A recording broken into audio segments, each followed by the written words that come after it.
Well, welcome, friends of Socialist Action. I'm Jeff Mackler.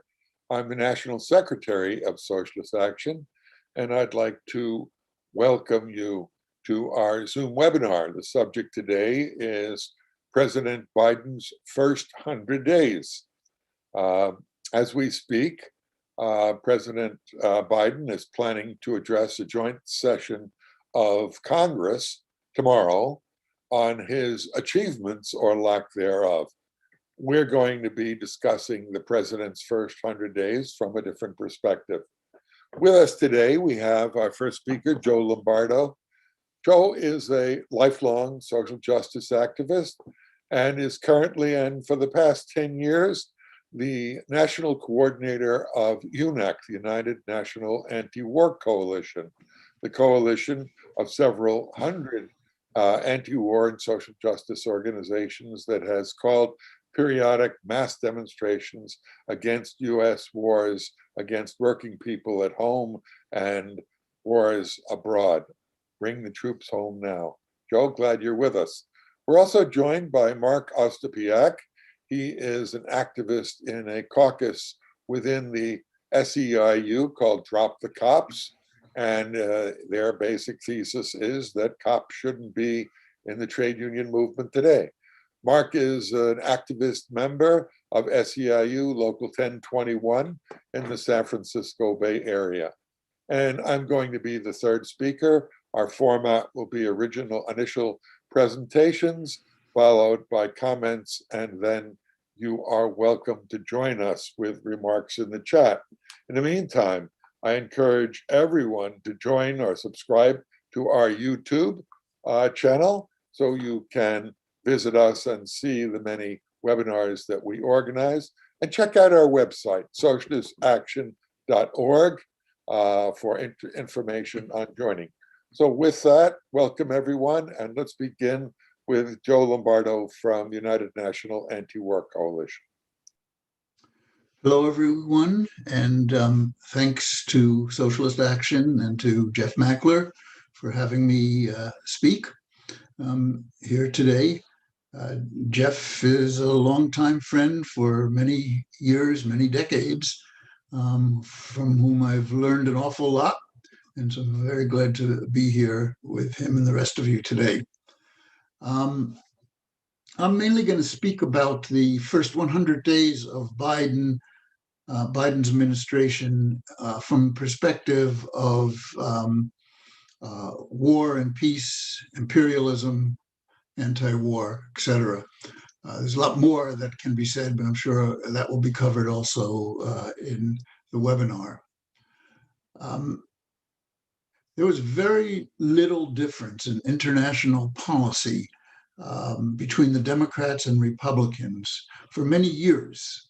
At one point, many years ago, you might have said there was an anti-war wing in the Democratic Party, not that that was a way to end war, but you can't say that anymore.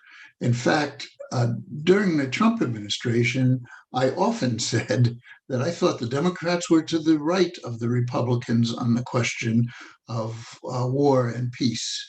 Every time there was a discussion of trying to do peace accords with Afghanistan, usually on US terms, not on the Afghanistan terms, or have discussions with Russia or China or North Korea, the Democrats always came out against it.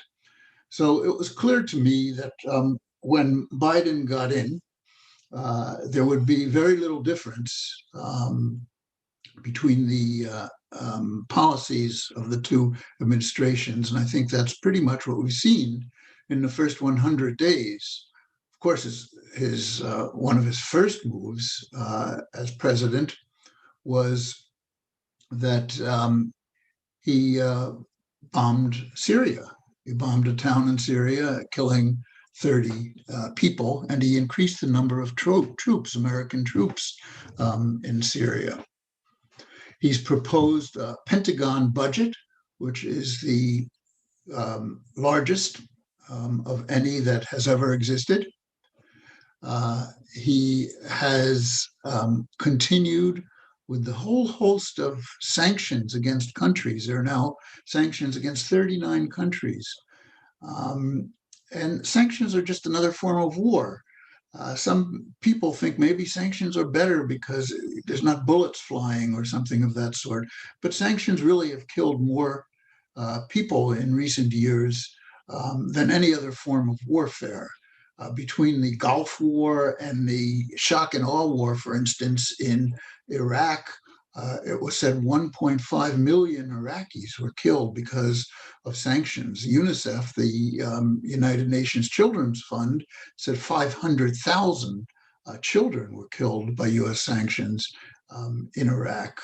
And we see it everywhere. These sanctions have actually been stiffened under the COVID period. And in many, many countries, they include sanctions on medicines and medical equipment. So, for instance, Venezuela and Iran cannot get medical equipment.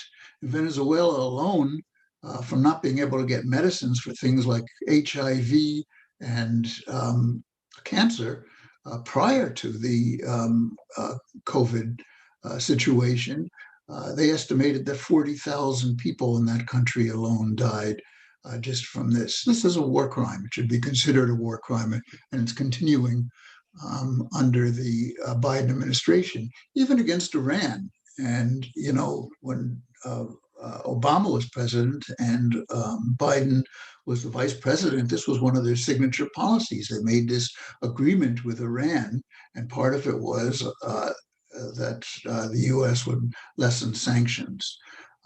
Trump, of course, withdrew from that agreement, but the sanctions have not come back under Biden. And he wants to now do conditions that they have to do something first and so forth. And we don't really know if he has any intention whatsoever of those sanctions. He had talked about stopping weapons to Saudi Arabia, but he just gave the green light to weapons to Saudi Arabia and the United Arab Emirates, the two countries that are waging war against the people of Yemen, one of the most horrific wars that we've seen in a long time. The United States, of course, is part of that war. We help with the blockades. We help with the servicing of the Saudi Air Force. We help with logistics. The United States helps give information on where troops are or where forces are in Yemen, et cetera. So the United States is very much part of that war, but the major fighting is done by U.S. proxies, and now the United States is going to further fund them and give them more weapons under the Biden administration. He's continued his unconditional support for Israel. He's continued the support for Guaido in Venezuela, the non-elected president. We decide as president. We talk about Russia interfering in our internal affairs. We've decided who the president should be in Venezuela. And in Venezuela, Guaido has almost no support at all. There are bigger oppositions, but he's the one that is willing to go totally whole hog with the agenda of Washington and Wall Street. So he's their man. He's continued with Trump's Space Force. You know, Trump said we're going to have a new section of the military, a Space Force. And this just means that the arms race will now continue in space. He's continuing with that Space Force. He's proposed increasing the budget for this Pacific Force, which is the U.S. force used for the pivot to Asia to increase the pressure on China.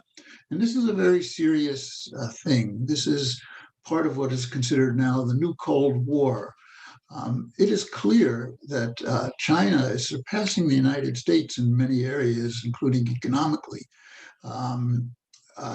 China, because of the way it handled COVID, was able to get back to a growth economy, and it had a fairly rapid growth economy compared to any of the Western economies in the past, but is now back to a growth economy where the United States is not. And this is a real threat to the United States. Biden has appointed some of the worst hawks to State Department and the Pentagon posts in his cabinet, and they made it very, very clear that China is now the key enemy and that China must not be allowed to in any way eclipse U.S. hegemony around the world. And this becomes a very major threat. And what we've seen in the last couple of days is another confrontation. We've already had a couple of confrontations during the Biden period and, of course, during the Trump period with Iran. So we had forces in the Persian Gulf. It's not that Iran had forces in the San Francisco Bay or the Gulf of Mexico or Long Island Sound or anything. We have had forces in the Persian Gulf. And apparently they say some little motorboats came near our boats and we shot rounds at them. So we shot rounds at them. They did not shoot rounds at us. When we were in the Persian Gulf, off the coast of Iran, and who was it that was there? Read the articles. It's very interesting. They say Navy boats, but when you get into it, it was the U.S. Coast Guard that was there. It just doesn't seem to me that the coast is over in the Persian Gulf of the United States. What the Coast Guard is doing there, I don't know. But this is another provocation, along with the attacks that Israel has done and the bombings there. And all these things lead more and more to war, to the increased war economy, to the belligerence of the United States and U.S. imperialism around the world. Now, just let me end with saying that it's not the president. It's not which administration or which president. These policies are decided at a higher level than the presidency in the United States. They are determined by that 1/10 of 1% that is wealthier than the bottom 90% that Bernie Sanders talked about. Not that he himself had any good policies on some of these issues, but it's a class issue, and they decide what is needed for their class. And they have decided, and the Republicans and Democrats have been faithfully carrying it out, that this war policy and bolstering U.S. imperialism is what they need to do for their interests. So this fall, UNAC hopes to get back in the streets with rallies and demonstrations. We have a sign-on statement on Syria that I urge people to go to our website, unacpeace.org, and sign onto, which is an answer to people from the kind of right wing that support regime change in Syria, support the US policy in Syria, many of whom consider themselves progressives and have attacked the anti-war movement because we have been calling for the belligerent forces to leave Syria, led by the United States. And we also now have a China statement, which you can also see on our website, which I'd urge people to sign on to. These are going to be important issues in the coming administration. Thank you. Thanks, Joe Lombardo, unacpeace.org.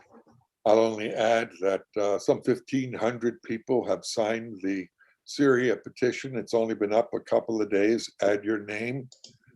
Join UNAC. Your organization is welcome to join. And Joe, we're honored to have you here. By the way, join our YouTube channel. Click on it and you'll be with us. Our next webinar is going to be a couple of weeks from now on May 12th on the subject of the lessons of the Bessemer strike and the Black Lives Matter movement. So join us. We regularly have YouTubes, we have a newspaper and a website, socialistaction.org. So with that, I'd like to introduce proudly our second speaker today, Mark Ostapiak, from Drop the Cops, a caucus inside the Service Employees International Union, and an activist in the San Francisco Bay Area and SEIU 1021. Welcome, Mark. Hey, thanks a lot for having me. It's great to be on this panel. So SEIU Drop the Cops was formed in the wake of the murder of George Floyd by Derek Chauvin. And it was a response to the fact that people began to look more carefully and closely at who the labor unions are organizing. And perhaps some people knew, but then a wider number of people, a broader number of union activists began to speak out against the fact that labor unions are organizing police officers, and the contradiction can't be overstated. Labor unions are organized, of course, to organize the power of the working class, and police associations are organized to bolster the power of the repressive capitalist state, who the police are sworn to protect and serve. It dawned on us after a request for information that some activists in SEIU Drop the Cops made to the Service Employees International Union that SEIU organizes upwards of 15,000 sworn police officers and 37,000 law enforcement. And it became even more of a contradiction, and so tragic and sad when we learned that a union affiliate known as National Association of Government Employees, SEIU, organizes police officers all across the country, but also specifically in this situation in Atlanta, in the Atlanta Police Union. And on June 12th, 2020, one of our union members, he's not a union member to me, nor is he a union member to anybody else who is a conscious worker. But Garrett Rolfe murdered Rashard Brooks in a Wendy's in a Wendy's parking lot. And as we speak, Garrett Rolfe, who has been charged with murder, is trying to get his job back. Now, Ken Allen is the union rep for the Atlanta Police Union, and Garrett Rolfe, subsequent to his murdering Rashard Brooks, was in consultation with Ken Allen, meaning that union dues by workers in SEIU, a 2.1 million union, were going to give union representation to a murderer, somebody who is totally opposed to this mass movement that exploded in the wake of nonstop police murder of people of color. And it was a fantastic explosion of pent-up anger when 16 to 24 million people took to the streets to protest not just the murder of George Floyd, and by the way, the fact that Derek Chauvin, George Floyd's murderer, was found guilty of murder and other charges is due primarily to the fact that that mass mobilization happened.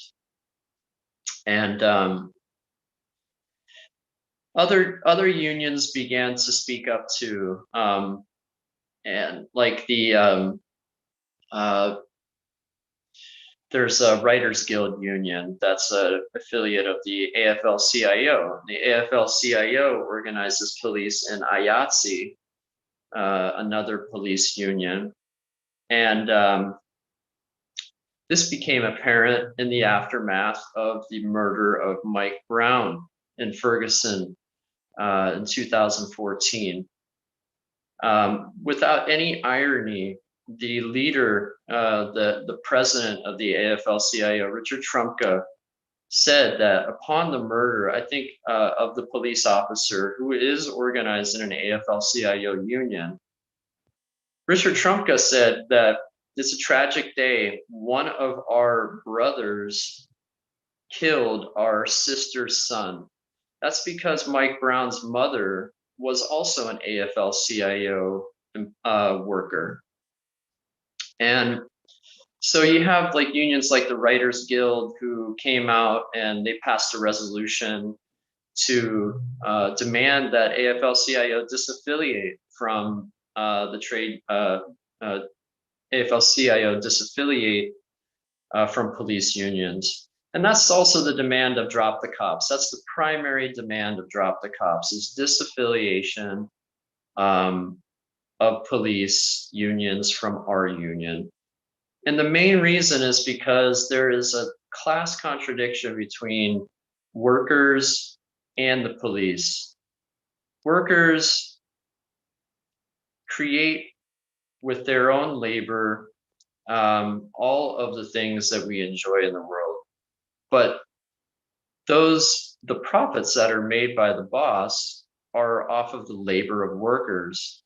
And when workers go out on strike to demand more pay, which means less profits for the boss, it's the police, and always has been the police since day one, that have been out there to put those strikes down, along with, like, you know, the National Guard, which is why it's so very significant and important that at the St. Paul Regional Labor Center, when the National Guard occupied that labor center in the aftermath of the murder of Dante Wright, union activists came out and expelled or forced the National Guard to leave, because the contradiction of having a repressive force in the House of Labor and a refuge of labor, a repressive force who was there to, again, put down the just protest of the anti-racist struggle, is just becoming such a stark contradiction. And it is raising, it's making more clear the line that is the class line between workers and police. So what does this have to do with Biden's, first 100 days? I think in order to talk about Biden's first 100 days, we have to talk about Biden's 40 or 50-year history in federal government. Back in the 70s, Biden worked directly with segregationists to enforce basically separate but equal type of rules in schools. He was opposed to integration in schools. He was opposed to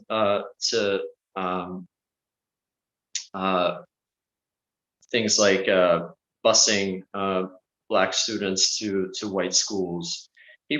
He considered a great friend, Strom Thurmond, who was an arch segregationist congressperson, and even gave a speech at his funeral. Again, to know what Biden's first 100 days will be regarding the police, you have to look at this history of the past, this history that Biden, his history of working with the police. For example,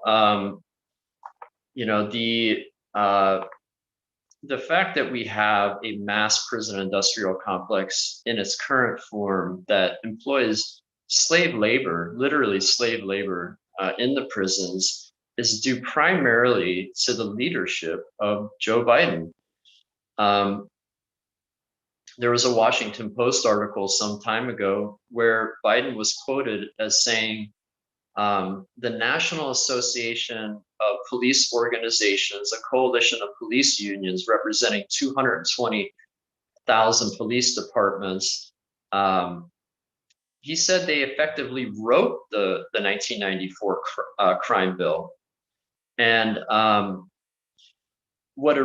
these police officers and this police organization originally came to Biden to ask him to give more money to the police.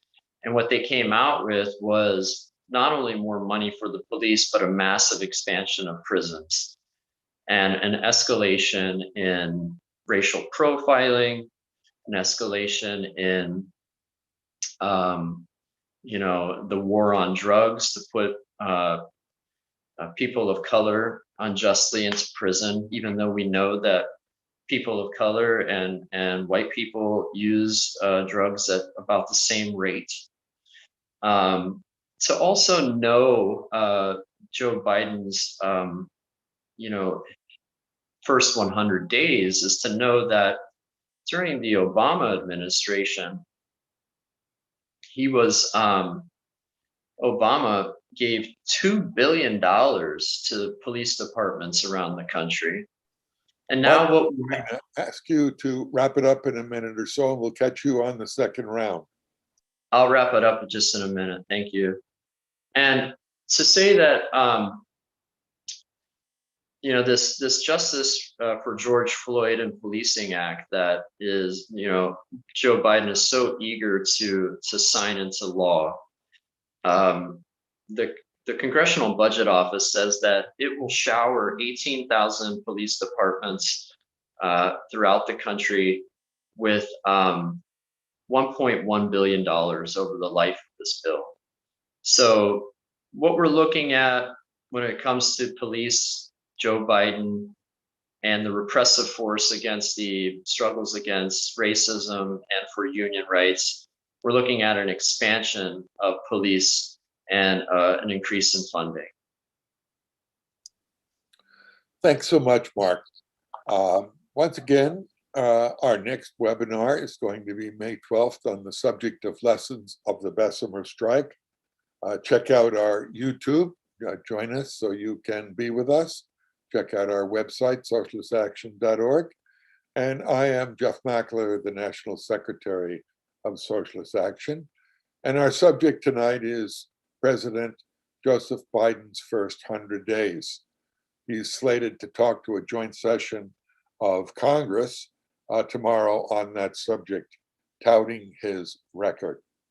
I think the starting point was what Joe and Mark just said, and that is our evaluation of the politics of the United States doesn't begin or end with who happens to be president at a particular time. As Joe said, every time President Trump proposed a continuation of the $1.0 trillion military budget, the Democrats in the House upped it by several billion because it was insufficient.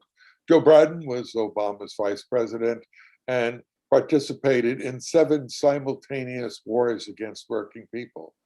The United States maintains troops in some 150 nations around the world, sanctions 37, and commits drone murder, special operations murder, assassination team, mercenary murder everywhere on the planet Earth.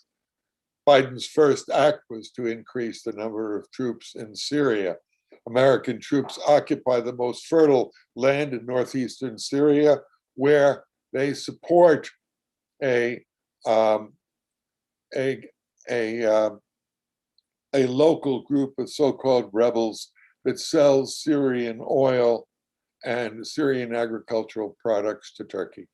And at the same time, in Syria, the United States maintains the terrorist forces in ISIS, who have been driven out of Syria. They once occupied 3/4 of the country, and at great expense and cost, 50,000, 70,000 Syrian soldiers removed the US-backed marauders from their country, and they're holed up in northwestern Syria, in Idlib, defended by the United States, France,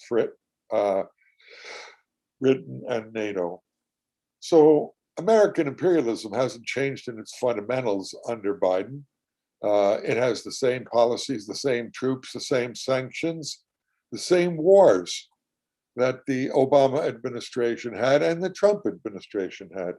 The United States is at war with the nation of Venezuela because they claim that the Venezuelan government doesn't represent the people, despite the fact that they've had 8 supervised elections that constantly re-elect the president of that country and his predecessor. And yet the United States embargoes that country to the point of starvation. A UN report said that 50,000 Venezuelans, 50,000 have died because of the US starvation, embargo, blockade. Let's take a look at it this way. Why the heck is the United States in Venezuela? Why did they literally organize a military coup to overthrow an elected government? And the answer is because Venezuela is the second or first most oil-rich nation on earth. The United States government, through the Rockefeller family, Standard Oil of New Jersey, used to own Venezuela. It was like a private island. And it's the same thing with Iran, which is also among the top 2 nations on earth regarding oil reserves.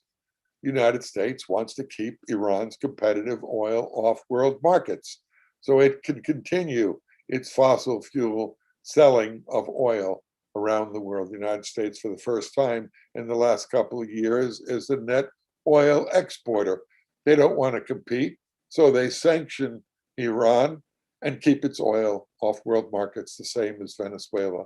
So here you have 2 of the richest nations on earth with regard to oil that had maintained relatively high standards of living and healthcare for their people, and they're now in a state of starvation because of a U.S. embargo, blockade, sanctions, assassination squads. The United States openly supports the Israeli nation, which virtually publicly bombs the nuclear research facilities in Iran. And the United States maintains its troops in Iraq. Remember, that was the nation where the United States claimed that there were weapons of mass destruction that were never found. And yet the United States war against the Iraqi people killed, together with the sanctions, 1.5 million people, 50,000 Venezuelans, 80,000 Nicaraguans under the US-backed Batista regime, 4 million Vietnamese under several US administrations died because of US wars. 800,000 Iranians died when the United States backed the Iran-Iraq war that devastated both of those countries for 8 years. And at that time, the United States financed its later enemy, Saddam Hussein. So the record of the United States around the world is mass death and destruction, embargoes, blockades, assassination squads, and so on. President Biden campaigned that he was going to increase the minimum wage to $15.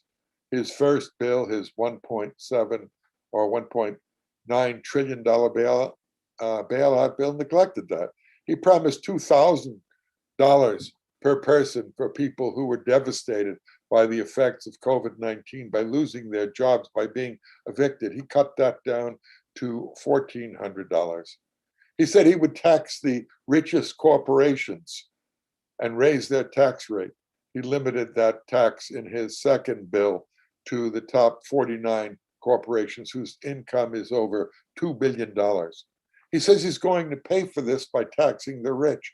But the United States has the lowest tax rates on the rich of any nation, and indeed of the Fortune 500 of any major imperial nation. Indeed, the Biden administration pointed out itself that there were 50 corporations, major corporations like Apple and Amazon, that pay 0 taxes. These are among the richest corporations on earth. because they offshore their profits and use the loopholes to avoid taxation. In truth, there are 99 of the Fortune 500 corporations who pay zero in taxes. And of the 349, not one of them pay the minimum corporate tax rate of 21%. The average tax rate, if they pay taxes at all, is 11%. Working people bear the brunt of taxes in this country. Biden's bills, his infrastructure bills, some of the proposals are absolutely ridiculous. Just imagine, the president promises that he's going to spend money on road improvement to raise the level of some roads up to 3 feet, because he fears that with climate crisis, the ocean levels will force those areas underwater. So he proposes a solution, not the 14 or 15 trillion dollars that people like Bernie Sanders or the AOC gang propose as a minimum. He proposes a few $1 million, literally a few $1 billion for climate change. He's 14, 16 trillion dollars short in the face of a catastrophic emergency that threatens life on Earth itself. His proposals have virtually nothing to do. Of course, in order to stop climate change, you have to stop fossil fuels. You have to stop fossil fuel wars. You have to stop aiding fossil fuel governments like the Saudis, who are the largest recipient of US aid in the world, to continue their genocidal wars. It was the Saudis and the Qataris and the Middle Eastern nations who joined with NATO to bring death and destruction on the Syrian people, killing 500,000 Syrian people.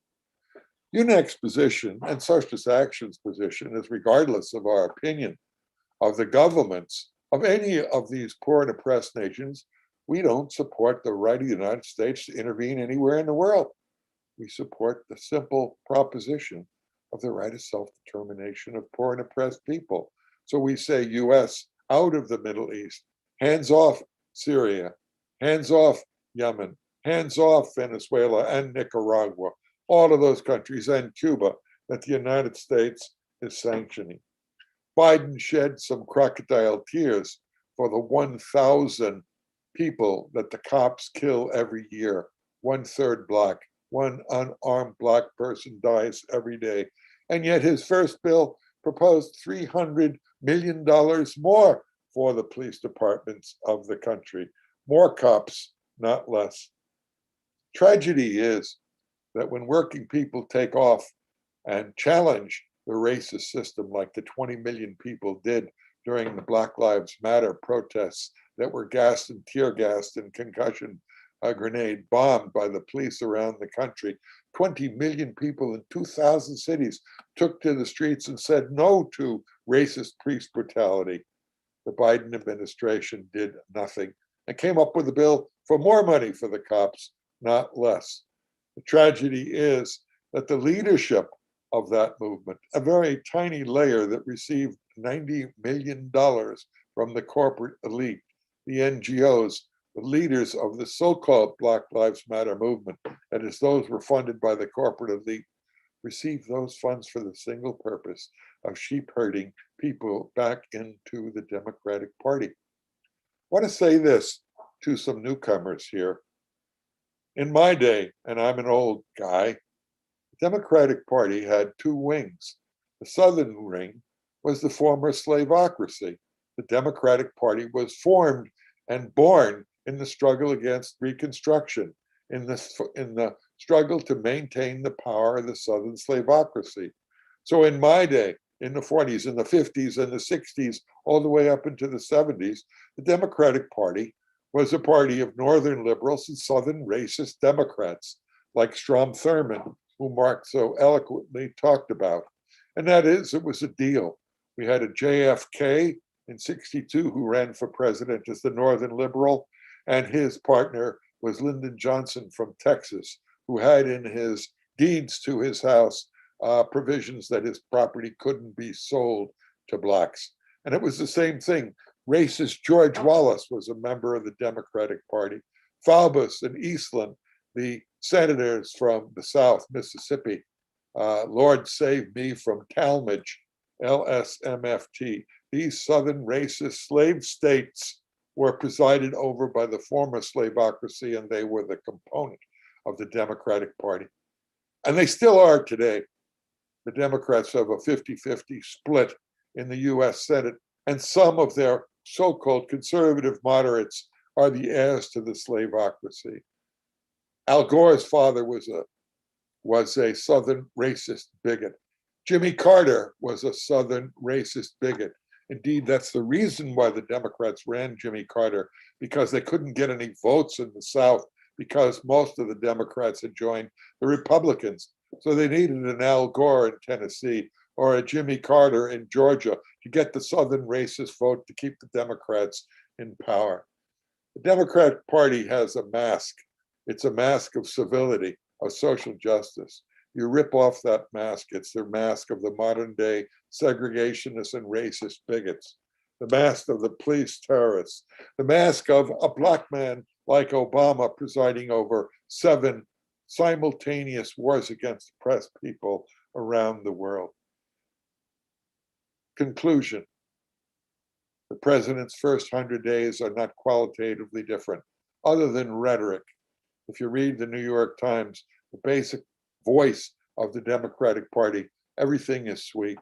Trump is out, and his racist bigot remarks are no longer daily before the American people. A more civilized segregationist is in power, and that's Joe Biden, the former segregationist, the former author of the slave labor, and Marx says slave labor, prison industrial complex. He says that because the average wage of the million people who are in prison, several million people, is 50 cents an hour. And Mississippi doesn't pay anything for forced labor. And these imprisoned workers in this racist criminal justice system are forced to work in Fortune 500 companies at them for virtually nothing. We live in tragic times. Reliance on the Democrats is not the solution. Join us by subscribing to Socialist Action's YouTube. Our next May 12th subject is going to be on the Bessemer strike and the lessons of Black Lives Matter. So now we're going to go back for short 3-minute presentations and then return to chat for your questions. Check out Socialist Action's website, socialistaction.org, UNECpeace.org, United National Anti-War Coalition, who Socialist Action is a member of. And with that, let's have a couple of 3-minute rounds from our speakers, and then we'll hear from our audience. Joe, the floor is yours. Well, everybody spoke very eloquently and said what has to be said. Just to mention, besides an anti-war activist, I've been a lifelong union member. I'm a member of the Troy Area Labor Council, which has passed a resolution against police in the AFL-CIO unions. We've passed some resolutions in the past that have been not received very favorably from some quarters of the labor movement, and that was one. So I think that is something that is coming to be understood, especially as the movements against wars overseas, the movements against the wars at home, including these cop killings, the connections between them, the attacks on labor, people are starting to understand to some extent what's going on. And I think that's the reason that there were so many people that came out in the streets after the killing of George Floyd in the middle of this pandemic. You know, I think of the demonstrations that I was on during that one in the small city of Troy, New York, near where I live. 11,000 people marched. And it was interesting because, as typical in these movements, youth took the leadership. And a number of the older people like myself, back in still the time of the first wave of COVID, and we're not really sure what it meant for all of us, some of us went out anyway, which is actually a brave thing to do for people, older people. But they tended to march towards the back and to social distance. And most people did have masks. In fact, the organizers insisted people have masks and brought masks for anybody who didn't want masks. But the older people hung back. I think it's time that more and more people are going to want to be out, because I think the COVID crisis was a consciousness raising event for very many people. You know, they've heard of pandemics before.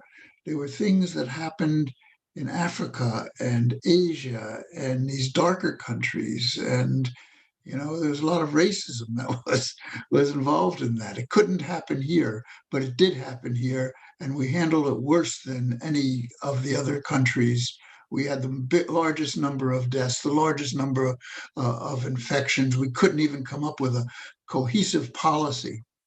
One of the reasons that I think tomorrow when Biden speaks, he'll talk, or is it tonight actually, he'll to the Congress, he'll speak about how great we've done with the COVID vaccine. I do believe that the powers in this country decided they need to move on COVID because they needed to get back in the competition, to bring their profits back, to make sure that they're not surpassed by China. So they are doing that. But I think it was a consciousness raising experience. And I thought then that if there was a spark, it could really turn into a fire. And right after that, we did see that spark, and that was the killing of George Floyd. And we came out in massive numbers. Besides the action in Troy, there was one in the other smaller cities in upstate New York, near where I live, Schenectady and Albany. But there was one in the town where I live, which borders the south part of Albany. It's a town of 28,000 people, and it's mostly white. But when the anti-war movement, Bethlehem Neighbors for Peace, an organization which I helped start, an organization which sponsored the first conference that UNAC here in Albany was founded on in 2010, a member of UNAC. When we called for an action on George Floyd, 1,000 people came out in the midst of the pandemic. So I think we're going to start seeing more of this stuff happening. But it's also concerning because here's this pandemic, and they're concentrating on the way they always handle medical stuff in the West, which is these vaccines. And they knew there was going to be a pandemic, so they had a head start on the vaccines. They're trying to figure, they had a kind of template on what they were going to do, and they used that template and were able to do it fairly well. Although they're not given the vaccines, it's medical imperialism to the poorer countries, let them die. And of course, COVID doesn't know borders, so it's killing ourselves. But the thing is that there are so many connections to the climate change movement and this pandemic that these SARS pandemics, SARS-1, SARS-2, HIV, Ebola. These are things that have jumped from animals to people. And they are because of the way we have been encroaching on the animal populations, and also the way we handle animals that are used for food to make maximum profits. And it's causing these viruses to jump. Nothing has been changed in that. You know, in the climate change thing, they're saying Biden's resuming the leadership of the United States. The United States never had leadership in this. We refuse to be in the Kyoto treaties. And the only way we would sign the Paris Accords was if they were non-binding. We've never taken the leadership, and we've been the most responsible for climate change. And so what happens in the next pandemic? This one was not terribly deadly, but it was very infectious. HIV was not terribly infectious, but it was very deadly. What if the next one is very deadly and very infectious? We can no longer survive on a system of profit that's driving everything. We have to put human needs before profit. And that's the only way to end war. That's the only way to end the cop killings. That's the only way to end climate change. That's the only way to deal with these pandemics. And I believe at some level that consciousness more and more is coming into the minds of people in the United States and around the world. And this is what we have to learn to latch onto, to take advantage of, and build the kinds of movements that can make the change to end wars and end all these other things that we've been talking about. Thanks. Thanks, Joe Lombardo, National Coordinator of the United National Anti-War Coalition. We'll go to Mark Ostapiak, SEIU Drop the Cops, SEIU Local 1021. Mark? Thanks. Thanks for those remarks, Joe, and everybody, and Jeff.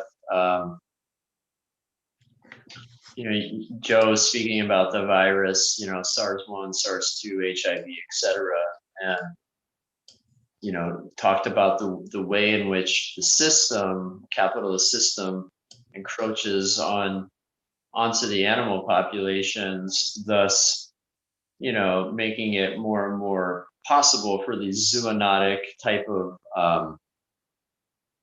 viruses to hop from one species to another. Therefore, it's very, very, it's not just, a poetic sort of like turn of phrase to say that capitalism is the virus, because that is the very system that allows for these sorts of encroachments, mass decimation of forest lands and jungles, etc., in order to, expand the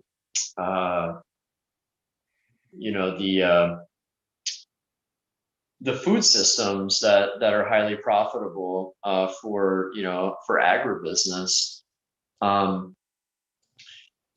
and if capitalism is the virus, who protects that system? Well, it's the military-industrial complex, armed to the teeth, funded by billions and billions of dollars, and their monopoly corporations that with untested, unmatched control.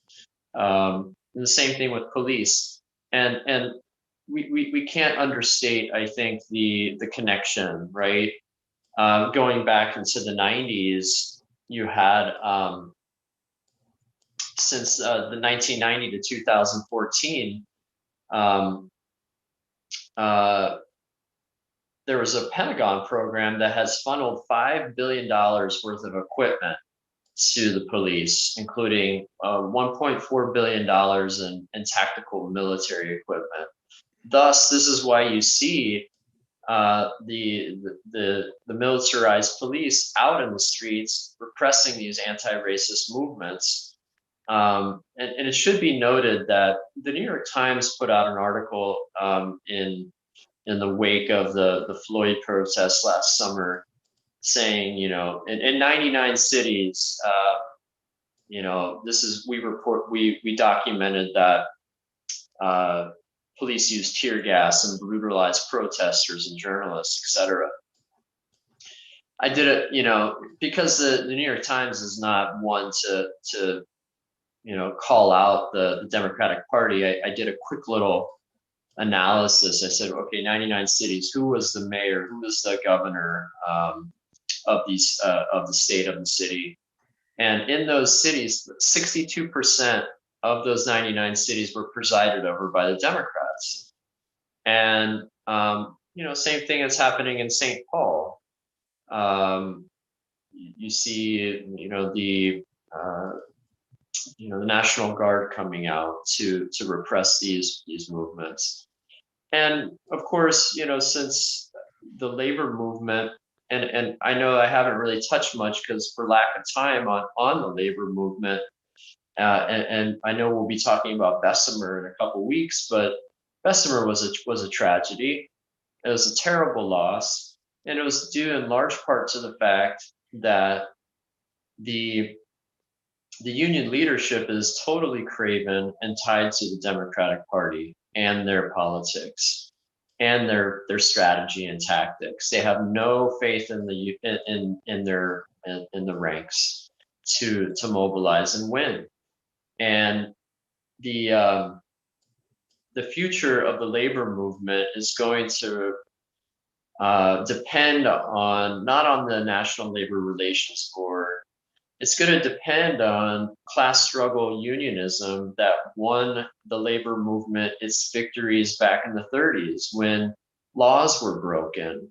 You know, my union has one-day strikes because they're within the limits of the NLRB, and they don't win anything, or maybe they'll win some concessions. But if we're going to get the unions out of the 6% of the workforce unionized up to 35% of what it was in 1955, or even more than that, it's not going to come as a result of we're going to be working with the Democratic Party and we're going to do it within the NLRB.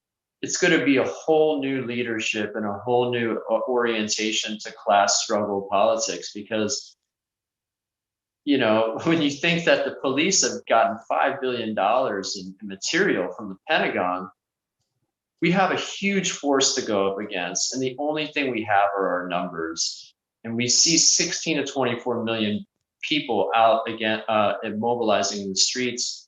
That's the future of the labor movement right there. We should be kicking the cops out of our union. 15,000 cops in my union. Kick them out and organize the 16 to 24 million people that were out in the streets. That's the future, not retaining cops in the police, especially not the cops who are getting material from the military industrial complex. We need a whole new orientation. And I'll just leave it at that. Well, thanks, Mark. We're going to wrap it up in a couple of minutes, but I couldn't resist saying one thing. Here you have the most advanced, richest nation on the planet Earth. And we had, until perhaps yesterday, the largest number of deaths. Almost 600,000 people died. And we were number one in the world before India surpassed us a few days ago in the number of cases. Here we have the richest nation on Earth and the largest number of people with COVID-19. Dying from COVID-19. And I'll add, the United States is number one in the world in the number and percentage of its population in jails, and among the nations with the lowest percentage of organized trade unions. The idea that the President of the United States, representing the capitalist class, is going to facilitate the organization of workers, the boss's slaves in their view, into unions is a joke. So with that, I urge you to check out our YouTube, click on it, join us next week, in 2 weeks, May 12th, for analysis of the Bessemer strike and the Black Lives Matter movement. And I'm going to turn it over to Joe and Mark for a minute or two wrap-up remarks. Thank you both for attending. Joe, closing remarks. Just if people would like to get involved in UNAC, I'd urge you to go to UNAC website, which is UNACPEACE, UNACPEACE.org. There you'll also find the Syria statement that I mentioned and the China statement, another statement on Ukraine, which really is part and parcel of the attack by the United States on Russia at this particular time, and to get involved with us. If you're a member of an organization, ask your organization to join, get on our email list. Our email list has been growing a lot in recent months, and it's a struggle that we all struggle for to end the wars at home and abroad, or we all have to be involved in. Thanks. Thanks, Joe. And Mark, closing remarks. Yeah, on taking a note from Joe there, you know, to get more information about SEIU Drop the Cops, you can go to our website, www.seiudtc, that's like dropthecops.org. You can see our demands that we pass through a democratic discussion within our group. And you can also check us out on Facebook. We have SEIU Drop the Cops Facebook. We have SEIU Drop the Cops Instagram. And we have a SEIU Drop the Cops Twitter page. So we're all over the social medias. You can find us there. And we urge you to check us out. And we're also working with a group that's affiliated with Drop the Cops called Labor Against Cops. And it's open to anybody who's in the labor movement to get involved and to come to our meetings that we have every Sunday at 3 o'clock Pacific time. Thanks, Mark. Thank you to our technical staff led by Lisa Leonard. Thanks, Joe Lombardo from UNAC and Mark Ostapiak from SEIU Drop the Cops. I'm Jeff Mackler, the National Secretary of Socialist Action. Join us in 2 weeks, May 12th, for a discussion on the lessons of the terrible defeat at Bessemer, Amazon, and what we can learn from the Black Lives Matter movement. Thank you so much. Join us, check our website, socialistaction.org.